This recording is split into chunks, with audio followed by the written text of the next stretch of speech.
Arnar tap hérna í Oddaleiknum, hvernig eru svona tilfinningar innan með þér á hverju stutt þetta leik?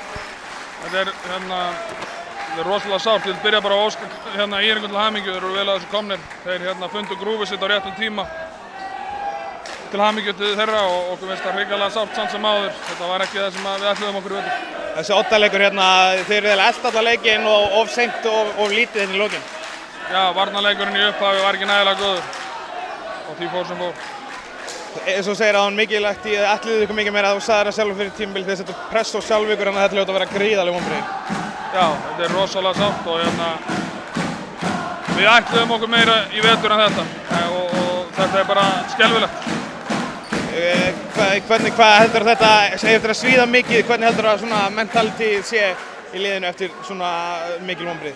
Ég veit að öllum þessum drengjum líður illa, þeir eru búin að leggja mikið á sig í vetur og það er mjög sorglegt að þetta skulle enda svona fyrir okkur en eins og ég segi aftur til hamingju til ÍR-inga, þeir stóðu sig vel.